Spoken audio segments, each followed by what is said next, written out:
సొంత ఇల్లు. మనలో చాలామందికి ఇదొక పెద్ద కల కదా.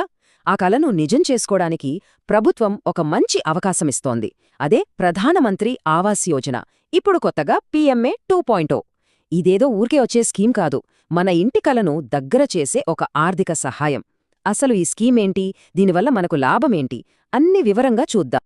ఈ స్కీమ్ని సింపుల్గా చెప్పాలంటే ఇది మనకు ప్రభుత్వమిచ్చే ఒక వడ్డీ కానుక. ఎందుకంటే మనం కట్టే హోమ్ లోన్ వడ్డీలో కొంత భాగాన్ని ప్రభుత్వమే భరిస్తుంది. అయితే ఇక్కడ ఒక ముఖ్యమైన విషయం గుర్తుంచుకోవాలి. సెప్టెంబర్ 2024 నుంచి కొత్త రూల్స్ వచ్చేశాయి. పాత స్కీమ్తో పోలిస్తే ఇందులో చాలా మార్పులున్నాయి, ముఖ్యంగా అర్హత, డబ్బుల విషయంలో. అసలు ఈ క్రెడిట్ లింక్డ్ సబ్సిడీ అంటే ఏంటి? పేరు చూసి కంగారుపడద్దు, విషయం చాలా సింపుల్. మనం బ్యాంకు నుంచి హోమ్ లోన్ తీసుకుంటాం కదా, దానిమీద మనం కట్టాల్సిన వడ్డీలో కొంత డబ్బుని గవర్నమెంటే నేరుగా బ్యాంకుకి కట్టేస్తుంది. దీనివల్లేమవుతుంది, మన నెలవారీ ఈఎంఐ భారం తగ్గుతుంది, అంతే. సరే, పాత స్కీమ్కి ఈ కొత్త పీఎంఐ 2.0కి మధ్య తేడా ఎక్కడొచ్చింది? ముఖ్యంగా సబ్సిడీ అమౌంట్లో. ఇంతకుముందు గరిష్టంగా 2,27,000 రూపాయల వరకు సబ్సిడీ వచ్చేది, కానిప్పుడు దాన్ని 1,80,000 రూపాయలకు ఫిక్స్ చేశారు. ఇక్కడ మరో కీలకమైన మార్పుంది. ఈ 1,80,000 ఒకేసారి మన అకౌంట్లో పడిపోవు. ఈ డబ్బును 5 సంవత్సరాలలో 5 ఇన్స్టాల్మెంట్స్గా మన లోన్ అకౌంట్లో జమ చేస్తారు.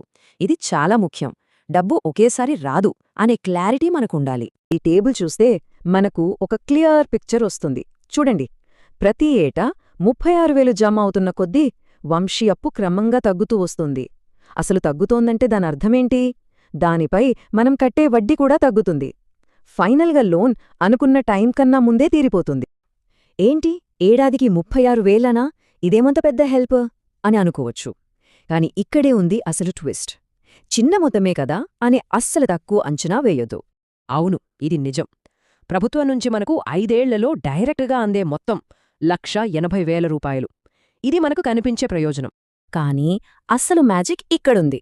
ప్రతి ఏటా మన లోన్లో అస్సలు తగ్గడం వల్ల ఆ తగ్గిన మొత్తంపై మనం రాబోయే 15-19 ఏళ్లపాటు కట్టాల్సిన వడ్డీ కూడా ఆదా అవుతుంది కదా. వంశీ విషయంలో అలా ఆదాయయ్యే వడ్డీ ఎంతో తెలుసా? దాదాపు 2.5 లక్షల రూపాయలు. సో ఫైనల్ లెక్క ఇదే. ప్రభుత్వం ఇచ్చే 1,80,000 సబ్సిడీకి మనం ఆదా చేసుకున్న 2.5 లక్షల వడ్డీని కలపండి. వంశీకి అందిన మొత్తం ఆర్థిక ప్రయోజనం 4,30,000 రూపాయలకు పైమాటే. అంటే మనకు వచ్చిన అస్సలు సబ్సిడీకి ఇది రెట్టింపు కన్నా ఎక్కువన్నమాట. ఈ కొత్త రూల్స్ని ఇంకా సులభంగా అర్థం చేసుకోవాలంటే మనం ఒక చిన్న కథ చూద్దాం. 3 స్నేహితులు, వాళ్ళ లక్ష్యం ఒక్కటే, సొంత ఇల్లు. ఈ కథతో మనకు రూల్స్ అన్నీ చాలా క్లియర్గా అర్థమవుతాయి. కథలో మన మొదటి క్యారెక్టర్ రాజు. ఒక చిన్న ప్రైవేట్ ఉద్యోగం చేస్తున్నాడు. రాజు ఏడాది సంపాదన 3 లక్షల రూపాయలు. అంటే ఇతను ఆర్థికంగా వెనుకబడిన వర్గానికి చెందినవాడు. ఇక రెండో స్నేహితుడు షీను. ఇతను ఒక సాఫ్ట్వేర్ ఇంజనీర్. షీను వార్షిక ఆదాయం 8,40,000 రూపాయలు. ఇతను మధ్య ఆదాయ వర్గం, అంటే మిడిల్ క్లాస్. మన మూడో స్నేహితుడు కిరణ్. ఇతనొక వ్యాపారి. కిరణ్ వార్షిక ఆదాయం 18 లక్షల రూపాయలు. పాత స్కీమ్ ప్రకారమైతే ఇతను అర్హుడే, కాని ఇప్పుడు పరిస్థితి ఏంటో చూద్దాం. సరే, ఇప్పుడు ఈ 3 స్నేహితుల కథను విశ్లేషిద్దాం.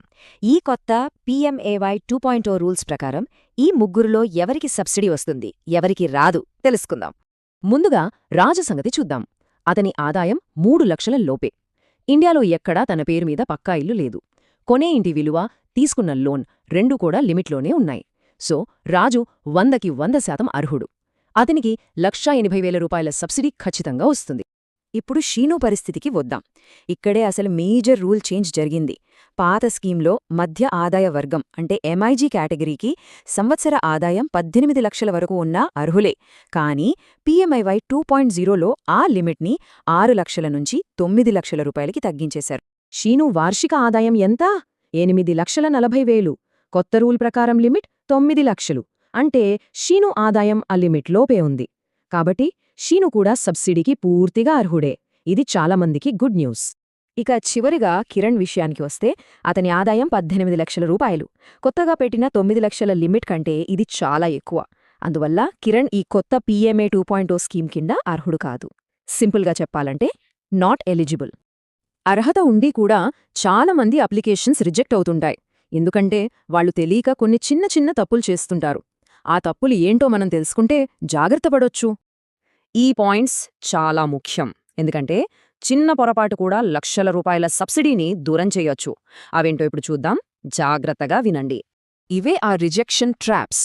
మొదటిది పక్కా ఇల్లు ట్రాప్. అంటే కుటుంబంలో ఎవరి పేరు మీదైనా ఇండియాలో ఎక్కడైనా స్లాబ్ వేసిన ఇల్లు ఉంటే మీరు అనర్హులు. రెండోది మహిళల యాజమాన్యం రూల్.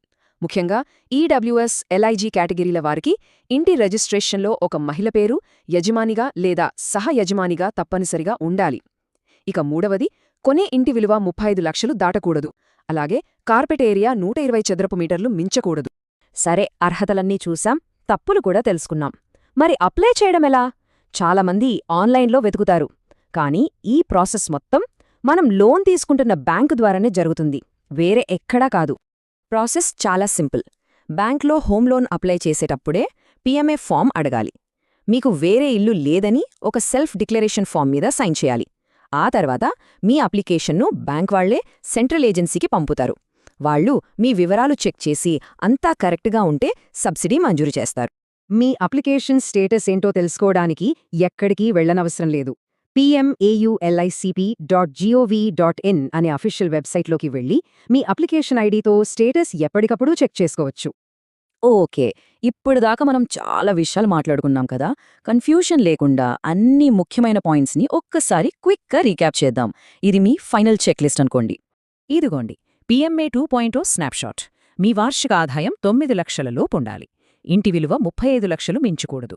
లోన్ 25 లక్షల వరకు తీసుకోవచ్చు. మీకొచ్చే మ్యాక్సిమం సబ్సిడీ 1,80,000 రూపాయలు. మహిళ పేరు మీద ఓనర్షిప్ కంపల్సరీ. ఇంకా దేశంలో ఎక్కడ మీకు సొంత పక్కా ఇల్లు ఉండకూడదు. ఈ పాయింట్స్ గుర్తుంచుకుంటే చాలు. చివరిగా మనం గుర్తుపెట్టుకోవాల్సిన ఆ మ్యాజిక్ నంబర్ 1,80,000 రూపాయలు. PMAY 2.0 కింద అర్హులైన వారికి ప్రభుత్వం అందించే గరిష్ఠ వడ్డీ రాయితీ ఇది. ఇది నిజంగా సొంత ఇంటి కలను నిజం చేసుకోవాలనుకునేవారికి ఒక పెద్ద సపోర్ట్.